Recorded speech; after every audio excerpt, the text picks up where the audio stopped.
Welcome to the Wheelbarrow Profits Podcast, where you get multifamily investing made real. Learn from top players in the real estate investment world as they share their secrets with you and discover proven strategies on apartment investing that actually work. To learn more about Wheelbarrow Profits, visit jakeandgino.com, your one-stop shop for everything multifamily. Now to your hosts, Jake and Gino. Hello, everybody. This is Jake Stenziano, host of the Wheelbarrow Profits Podcast, here with my co-host, the multifamily mentor, the coach, the chef, the father of six, the best-selling author, the G-Daddy, Gino Barbaro. Gino, how's it going? Mr. Stenziano, how we doing, bro? Always making it happen, big man.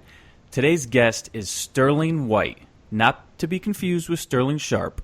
Sterling started in the real estate industry back in 2009 doing construction on commercial projects. He purchased his first single-family home at the age of 23 with no money down. Uh-oh, I can hear the critics already. Oh, yeah. Before founding Holdfolio, he and his partner Jacob bought and sold over 100 single-family homes. Holdfolio is a real estate crowdfunding platform that allows anyone to invest in Sterling's portfolios. So, Gino, we going to get schooled? We getting our crowdfunding on today? I'm a little nervous. You ready for this? I like this, Jake. This is what you say. Let's get prepared. Let's learn something new. Let's learn something new.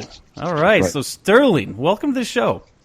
All right. Welcome, everyone, to the world's most interesting podcast. Ow! Oh, yeah. So tell us a little bit more about your background. Dive a little deeper and tell us how you got into real estate. Yes. Oh, you guys hear that? Oh. As Ari Gold would say, if this is your first meeting, let's turn that iPhone off. Oh, I am actually. Did that come through? That's all good. Okay. Yeah. So just a little bit about my background. I did turn the iPhone off. I have always been involved in the whole entrepreneur realm. As a little kid in elementary, I was actually selling Kool-Aid to different kids around the school. And I got into a point in time to really where I scaled that operation, then had a variety of kids coming to me at the end of the school day in which I had them selling the candy for me, and I just took a share of the profits. And then, fast forwarding to about my late teens is when I got started in the construction in real estate. And that's when I was getting my hands dirty in the development of commercial projects. And then that's when I had also met my mentor, who was the developer of apartment buildings here in Indianapolis. And that's when I had actually purchased my first single family home deal with him with no money in the deal, which is what you guys like to talk about. And I think I had met my partner at that same time, Jacob, when we were in that operation of the buying and selling of those turnkey properties. Did you just say you scaled the Kool-Aid business when you were a kid? Yes. That's probably the coolest thing I've ever heard on this show today. I'm sorry. That really just, I love that. Jake, the second coolest thing is he's selling the Kool-Aid. He's not drinking it. I can tell he's drinking Kool-Aid. So he's selling His it, my friend. workers were drinking the Kool-Aid. Jacob, real quick, why real estate? That's the first question I like to ask everybody. Why did you choose real estate? The question would be now is why not real estate? Okay. I love that question. That's my question now because I've been educated. I've been doing it for years, and I just see the vast possibilities as far as tax ramifications, cash flow, appreciation, amortization pay down, velocitization of money. Those are all my reasons. And, lifestyle. What is your reason? Why did you choose real estate? Well, really one lifestyle. And additionally is I really like creating as much value for other people as I can. In addition to real estate is a long-term play. My whole business philosophy is doing things not necessarily for the short term, but for the long term. And I just feel like real estate is one of those things that is ultimately a great sector to really build long-term wealth. So it just fits in line with what I'm looking to do.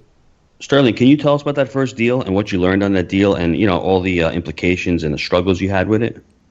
Oh, my gosh. I don't know where to start. Everyone's first one was a roller coaster, I feel like. Yeah. And so with the first deal, I actually wrote an article recently about not self-managing your own properties, which was one of the. But I'll take everyone back to square one. So I had found this deal. I believe it was through direct mail. No, it was actually through another through a networking event. It was another wholesaler, and it was actually a deal that was on probably about a B class type setting. Went out, checked out the property with my mentor who was transitioning from the multifamily to single family, and went out, vet the deal, did a line by line item budget, and then we the purchase price was 25,000, rehab was about 15, so we were going to be 40,000 all in. The ARV on that property was between about 70,000, 80,000 was the fair market.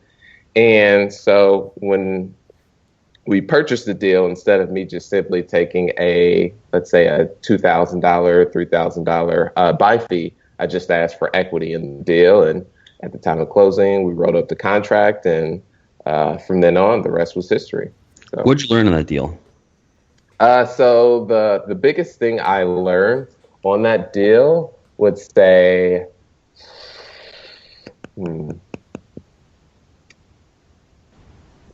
I'd say the mindset thing. So instead of taking, I basically, my mentor had the capital and I had the time.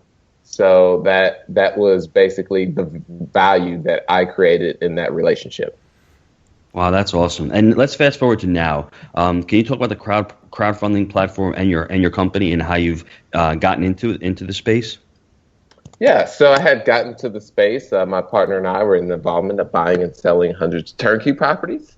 So we really wanted to streamline the process, implement technology, and make it as hands-off for the investor, and while creating diversification. So with the Holdfolio model, is we have a portfolio of 10 single-family homes that are usually already producing income. Then at that point, that's when we allow outside investors to invest in that portfolio through our platform. And for as little as, let's say, $10,000 or sometimes even $5,000, you're looking to earn between 9 to 11%, and that's cash on cash. So you make sure it's stable first. Yes, correct. All the properties are usually between about 80 to 100% occupied.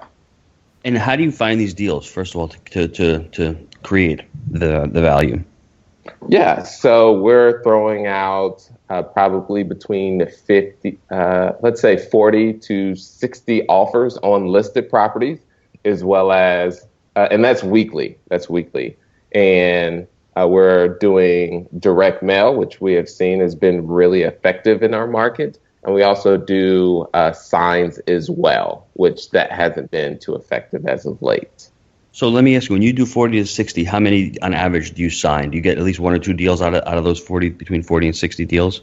Yeah, at least one or two. And what we do is we have a virtual assistant that does help with, of course, drafting up the contract, because a lot of it's just plug and chug. Mm-hmm. And we always put in a contingency, because we're looking at these properties online instead of going to physically see all of them. So if an offer does happen to stick, we do have that 7-day inspection period. So in case we go look at the property, rehab turns out to be way more than we anticipated, then we can back out the deal. Have you looked into multifamilies, or are you just strictly staying in the single family space? Multifamily is definitely the way to go. We're looking to actually expand into the multifamily sooner rather than later. How has your investment strategy changed over these last 5 years with the market? I mean, I can see with single families, they've really accelerated, I guess, value-wise. And I'm sure 5 or 6 years ago, when you were throwing in 40 offers, you're probably getting a lot more bites than you are now. Mm-hmm. Yeah. So I'd say property values, of course, are starting to go up more. But it's all about, so now in this market, we have a well-established reputation of being able to close. So when it comes to, we're starting to get leads actually through word of mouth. So that's actually helping there's plenty of deals and inventory in this market. So we haven't had too much trouble from, when we were formerly putting these offers in and getting a higher success rate. Good for you. I'm getting freaking upset over here. I can't get a deal if my life depended on it today. Come on, somebody. But Sterling, take this into consideration. He just closed in a deal 3 months ago. It was March, and he's like, I can't find another deal. It's not like he closed it 3 years ago. You know what I mean? It's just like, it's crazy. How does the crowdfunding platform help you? Does it help you raise money, and that money that you raise from that, you go and buy your next deal with it? Is that how it works? Yes, and that's essentially how we scale. So it's like basically a snowball. So we use our own operating capital to go out and purchase these deals, all cash. Okay. And then when we raise the money, we cash ourselves out, retain equity in the deal, and then go purchase more properties. So then how much equity do you normally retain in these deals? Between about 20 and 30%. So you talk about the snowball. That snowball starts really small, and it's got to be very difficult to first start out correct on that snowball. And, oh my gosh, yes. And, yeah, right. So, I mean, can you go back and tell me from when you first started the crowdfunding platform, how it actually started and how you actually started to raise the money? And then just walk me through the first deal that you flipped and you sold to investors and cashed out and went to the next one. I'd love to hear that because that's where, people stumble. That's like your first deal in crowdfunding. Can you go over that? Yeah, so I'd like to tell people if you think in business, everything's not, your business model is definitely going to change over the course of, the year or years, and you're going to have to take some pivots. So this whole past year felt like it was, 2014 when we first started, it felt like a whole startup mode. And we were going through the legalities of the company, making sure we got that down. We go with the premier crowdfunding attorney in our space. And so our first deal when we purchased because we used our own capital, which involved a little bit of family and friends as well. So that was probably a little under $1 million of operating capital that we were working with. And so we went and purchased these 10 single family homes. And that was sporadically through the year of 2015. And we were still stabilizing that portfolio. In October, we had all the properties rented. That's when we put it on our platform. And my partner were thinking, this is going to definitely, it's going to take 5 days for this to fund. It took us a whole, I think, 4 or 5 months. So we were definitely, that was a struggle, but that came with, getting ourselves out there. We weren't very known. So we definitely went through that. And then the second deal that we put together, which was... Hey, Sterling, let me jump in. I just need a little clarity because I'm not so familiar with how the crowdfunding works. Gotcha. When you say fund, now, are these things completely paid off now? Was it an infusion of the total value that you needed to extract to pay off the mortgages on these, or what? Or did you just need to fund the down payments that you infused initially? What were you actually funding at since you already had these things locked up? Yes. So when we're all cash into these properties, so we're in between about 300,000 and 310,000, and we'll do a raise of about 330, 345,000 total. So these things are cash flowing great because they're paid off. Oh yeah, correct. Gotcha. Okay. And Jake, what I like about it, the space, he's got 10 single families, and he's diversifying his risk. So it's almost like buying a multifamily because he's got 10. So if 1 or 2 are vacant, you still have 8 that are producing cash flow. So I can see the model definitely, definitely working. What size do you want to go to? Your first one was 10 homes. What do you see going to size-wise? I think that's the cap that we're currently at, because just simply due to we wanted to make the more properties in the portfolio, but our turnaround time right now with all of the renovations, because our average rehab of a property is about 10 to 15,000. So we're opening up portfolios, turnaround about 45, 60 days. So we feel if we throw a couple more properties in there, that'll just we have more demand right now, so we're really trying to keep it at that 10, if that makes sense. Oh, good. I have a couple questions. Number one, are you managing these properties, or do you have a management company managing these properties? Yeah, so we everything we do is vertically integrated, so we do manage the properties. And construction, you have the construction company also? Yes, that is correct. So you're sort of making money on every avenue of this, aren't you? You're funding it out. You're making management fees. You're doing construction fees. This just segues perfectly into my next question. How do you build teams to do this? I mean, you can't just one day wake up and go, I'm going to do this. How have you built your teams to take care of all this work?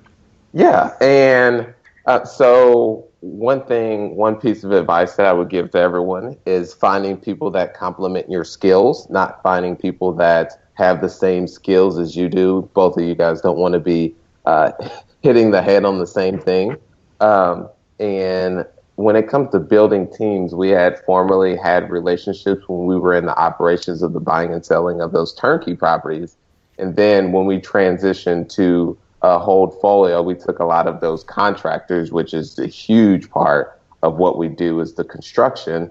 And then when we were with that operation, managing over 1,000 properties, we were able to take the knowledge that we had from that and implement it here from ground zero, like having the software like Propertyware to really have that software to really scale things. And so that's does that properly answer your question? It does. Yeah, no, it does. Who is the typical investor in your properties in your crowdfund? Yeah, so I'd say our average investor is someone who has a net worth of probably 1 million plus, and probably the past 2 or 3 years has made 200,000 a male generally. So it seems like they're almost accredited investor type, where they're basically know what they're doing and they're just looking for a return on their money. Mm-hmm. Correct. Mm-hmm. It's all about the women power these days. Why are you hating on the ladies? We can't get any chicks in these deals, or what? Well, yeah, that too. No discriminating here. How do you walk me through the whole crowdfunding? How you actually go on there and raise? Do you put this on your platform, and how do you get people to actually inbound marketing? How do you get people to come in and look at your deals? Yeah, so I'm all about the jab, right hook is my philosophy. I thought I was talking to Gary Vee for a second. You're killing me. I'm going to leave the conversation right now. I'll see you guys. And creating as much value for people as I can through bigger pockets, becoming a what you would say a key person of influence, and in return creating all this value, then you can essentially go for the ask. So that's one thing. And when it comes to our SEO on our site, we haven't really purposely did it, but for some reason, when people type in non-accredited investments, our site does pop up. So we do get those as well. That is really cool. Can you answer this question for me? If I wanted to start a crowdfunding platform, where would I start? What are the steps I need to take to start a platform? The legal. That would be my first initial step. So legal is, do you need a securities lawyer, someone who deals with securities law, raising capital, or a different kind of lawyer? Where would you start? Yeah, so we went with, are you familiar with the gentleman Mark Roderick? No, I'm not. I'll write that name down. Okay, well, he's the premier, or at least one of the top premier attorneys in crowdfunding. Mm-hmm. So crowdfunding is relatively new. So we wanted to make sure all of our I's and T's were crossed. So that was really the majority of our startup phase, was getting that down. Because when it comes to securities, we don't want to make one mishap, because then that'll just shut down your whole operation. And so that's where I would start. Can you give me an idea of how much it would cost the average investor to actually start this whole process and get it completed as far as legal goes? So we just recently did a Reg D offering, in which I think that was between 10 to 15,000 for that. Okay. And that was for him to draft up all the legal documents, the operating agreement, the investment agreement, as well as the disclosure agreement. What's So up with the bad. 10 to 15,000? It's always 10 to 15,000 with these guys. This is just it's like it's 10 to 15, maybe 20. No, that's a good price. That's a good. Guys are going into the 20s right now, so that's actually a really good price. So, oh wow. yeah, I'm impressed. That's a good price. Let me ask you, what is your best real estate investing advice or tip for the listeners? Go big. Go big or go home. Yes. Can you expand on that? What is go big? Well, Because me and Jake going big for a single family investor might be buying a fourplex. To Jake, go big is now buying a 500 unit. So I mean, it's all lines. Yeah, yeah. So by that I mean not thinking necessarily small. So for this year, if you wanted to, let's say I want to raise 500,000 for the portfolios that I bring to market. I would just simply say, just throw that out and just go big and say, I want to raise $5 million for the portfolios that I bring to market. I'm looking to bring between 12 and 15 to the marketplace. So something like that versus, I feel it's better to aim high and miss versus aiming low and hitting on target. That's always been Sterling is a student of mindset. I'm telling you right now. I like it. Yeah. I like it. Hey, I want to dive in a little bit about. We talked a lot about your end of the crowdfunding, but tell us a little bit about how it works for your investors, and maybe walk us through the process. Say I'm listening to the podcast, and maybe I just want to invest with Sterling and invest in what he's doing. Talk about that process from the initial point of contact that the investor has with you, and walk us through the process from that initial point of contact to they're investing in the deal, and now they're a real estate investor with Sterling. Awesome. So the first point is to go to our platform, Holdfolio.com, create a account, and then you would simply just set up a time to speak with my partner and I, and that's just simply us establishing a relationship with the investor, making sure it's a great fit, because someone who is looking to be in and out in the deal may not be the best partner for us. So that's always what we had to establish. And then once we figure out we are a great fit, we do have portfolios open.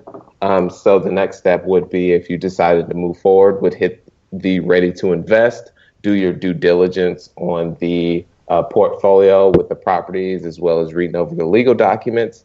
And then when you hit that ready to invest, we'll send over our investment agreements via e-sign for that person to sign. And then once that's completed, just simply to either wire or send over the check to our headquarters.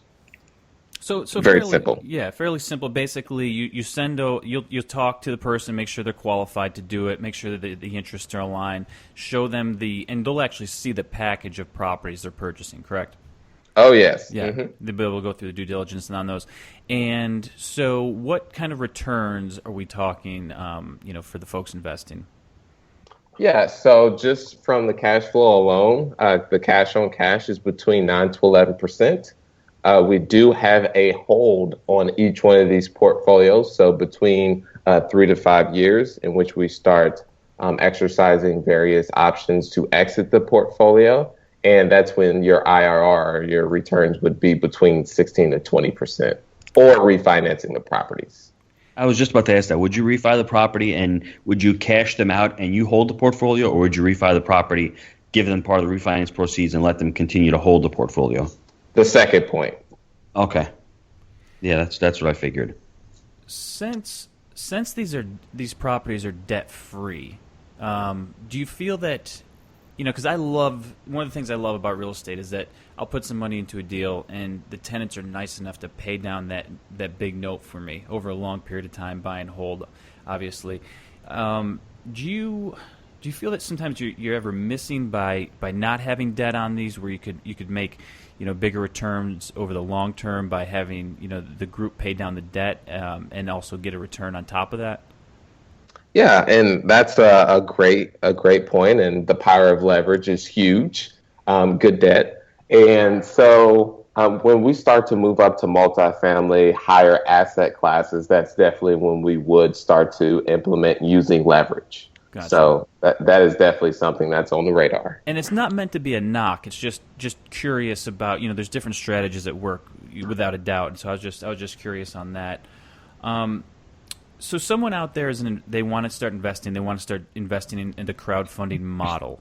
What advice do you have for them getting started, and just anything that you can throw out there to help folks if that's the path they want to go down? Take action. Well, not necessarily. It doesn't have to be with us, but either way, I would just recommend taking action of some form. Of course, do your due diligence, but at some point, you're just going to have to leap in and have faith. And I believe that was. Some people may think that's cliche, but I've been interviewed before, and typically, I don't know what else to say, but get in the game, make it happen, take action, just do it. Because it seems like a lot of times people don't like hearing that answer when someone says, well, what advice do you have to give? Do it. Go. Start. Now. Go. And it's just, sometimes people are a little, put off by that. But I completely agree with you. You got to get in the game and start making something happen, or you're just going to be on the sidelines thinking theory and reading books, and you got at some point, you just got to do it. So I think that's great, personally. Boom. Best way to learn. But don't you think, guys, though, I think the really very first step is to decide to do it. Before you even take action, you have to be committed to doing it. Because this is, crowdfunding is a big endeavor. It's a big investment before you even start. So the fact that, I guess Sterling's whole life has been about entrepreneurship. There's a lot of listeners on the call that maybe aren't entrepreneurs. Maybe they're sitting on the sideline. They're wondering, is it right for me? I think the really very first step before do it, I think, is commit to do it and say, listen, this is what I want to do, and have like an end game, an exit plan of why you're doing it before you do it. Because me and Jacob, we've jumped into stuff. We're like, okay, let's do it. But then when we jump in, sometimes we don't think it through, but that's why you're my partner. I jump in and just do it. You're there to kind of guide the ship. It's all good, bro. No, but like Sterling has the end. He has an end game. No, I can see the whole end game where he's going to refi, cash it out, and he's still paying his investors. So that is really powerful that he's got this whole business plan set up. He's got the whole platform set up. So I commend him for that, because that is awesome. No, it's definitely thought out, and it's bigger than that. But he's basically making the point that at some point you got to get in. Start doing. And Sterling, kudos to my partner too, Jacob. Say it again. I said, and kudos to my partner, Jacob. Oh, shout out. The co-founder. Gotta give him some props. I can tell you're definitely a student of business. So I want to get into a few short answer things here with you. What is your best habit for success? Waking up in the morning, writing my goals, have my goals in my wallet, look at them consistently throughout the day, and right before I go to sleep, I write my goals down again. Guy is committed. He's got a thick and big dose of the Gary V and Grant Cardone Kool-Aid going today, but I like it. Oh, yeah. What has been the biggest mistake that you've made in the real estate business? I'd say thinking small. Pounding the Cardone drum today. Yes. What's your favorite book? I think the one that really, I think I'd have to say the one that I'm actually reading now, which has been really interesting, is a book about an autobiography on Malcolm X. Gino, wow. You read that one? I've seen his story. He's had a really committed life. To think about what he went through and his life, and he was always under pressure. People were always whether they wanted to kill him or they had a lot of pressure in life. And he lived, I think, an amazing life, a whole transformation. Why is it to you such a powerful book?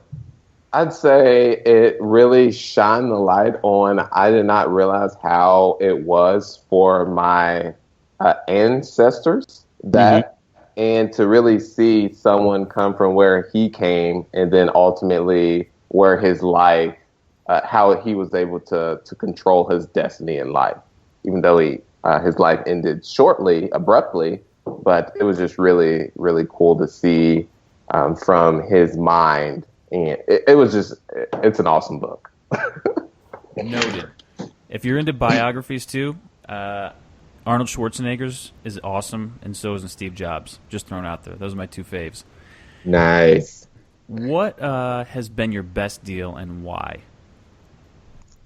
So I'd say the best deal was the that first deal that I partnered with my mentor, and that was just really opened the light for me in regards to it's not about the short term, it's all about the long term. Because I could have easily just taken that fee, but I decided to retain equity. So got you in the game, got the whole thing started. Yep, just took action. What project are you excited about right now? So right now I am, and does it have to pertain to real estate? Nope. Okay. So in Indianapolis, I do give back with my time as a big brother, big sister, if you're familiar with that organization. Mm-hmm. So I do mentor typically they're troubled kids. And so I mentor that individual as well as I do sit on the main committee. So that's really the project that I'm really excited for, is just ultimately creating value and giving back is what I really, my main life philosophy. And how long have you been doing it? So it's been about 1.5 years now. That's great. That is awesome. Congratulations. Oh, thank you. You just got the clapping going. That was me. You got to give to get. You know what I'm saying? I think you put it out there, and you put out your time, and you put out your treasures, and you put out your gifts, and you're affecting, whether it's one person or 10 people or 100 people. That effect is just compounded, because that one child that you affect, he's gonna have a family hopefully one day, and he's gonna raise his family, hopefully the right way, the way you've been, mentoring him. So I give you kudos. That takes a lot of dedication. You're about to have me the first time crier on the podcast right now. I'm getting teary-eyed now just thinking about it. Gino's all about the family, 6 kids. Here we go. It's true. Yeah, I mean, I think it's really powerful. I think it's really, and it's funny because people always write down, they give to charity, they give to this. Anybody can throw money in an envelope, but when you can touch somebody's life and you can be, part of their life, and you can, and it's also by example, because, as we were talking before, you said you lived in a rougher area of the neighborhood, and you went to college and you got out and you're doing really well now. So, I mean, I think you have a responsibility, as well as I and Jake do, to be stewards and to show people the right way to do it, and not just by our words but by our actions. So I think it's a testament to you, and it's a testament to all of us that we have to not just do, but we have to do and not just say. So well said. How can listeners get a hold of Sterling? Yeah, so you can keep updated on. I actually do have a Facebook page in which you can reach me directly. And just simply type in, I believe it is Sterling White Fan into your search bar, or just simply Google search Sterling White Investor, and I'll come right up. And then you can just reach me directly on either LinkedIn or Facebook. And Holdfolio.com? Yes, and Holdfolio.com. Can't forget about that. And the Snapchat handle is? No Snapchat just yet. Thanks. I'm trying to get some friends out there. If you're trying to get, if you're a true Gary Vee disciple, you got to get on Snapchat, because Jake's been on this Snapchat for the last 2 months. That's all he talks about is Snapchat and Instagram. So wow. Totally true. I'm not even gonna lie. We got you on the Insta. You on the Insta? Oh yeah. Okay. Yeah. All right. Not. I think it may be too soon for the Snap. It has exploded. So 30 million active users. Just saying. That's a lot of crowdfunding money. So I took a bunch of notes, and I don't know, that first comment about scaling the Kool-Aid operation, I'm still just, I got to figure a way to put that into like an infographic or something. Doing the long term, really hats off to you for, doing value for value on your first deal and saying, look, I want to be in for the long term. Give me the equity. You could have taken that fee and then went out and blown it on whatever, which most people probably would have done. But you were in it for the long haul. You did the smart thing and you took equity. So really great job there. If anyone's looking to start crowdfunding, I think you said Mark Roderick was the go-to attorney there. So people always love those little tips. Go big mindset. Yeah, love that. Huge. Writing your goals down. I do it every day. I think Gino does it every day. It's super important. Maybe you get a chance to check out the Malcolm X bio. Your first deal got you in the game, and that was, I think, just really important. You bought in. You were bought in for the long term. So, really good job there. And the big brother, big sister thing. I mean, you're giving back. Once people start, doing well for themselves and accumulating wealth, it's always, I think, the logical next step to start to give back and be a good contributing member of society. So, this is great, man. I really, really appreciate your time today. Yeah, and again, for your audience, the person that's listening, I know you have it in you. I know it may be hard, and you may not think that you have it in you, but you just got to go out there and take action, and the world and the universe will conspire to ultimately what you're looking to achieve. Sterling bending the universe. I love it, man. Oh, yeah, alchemist. All right, take care. We trust that you enjoyed the Wheelbarrow Profits podcast. Visit jakeandgino.com, your one-stop shop for everything multifamily. See you next time when Jake and Gino share more of their investing secrets with you.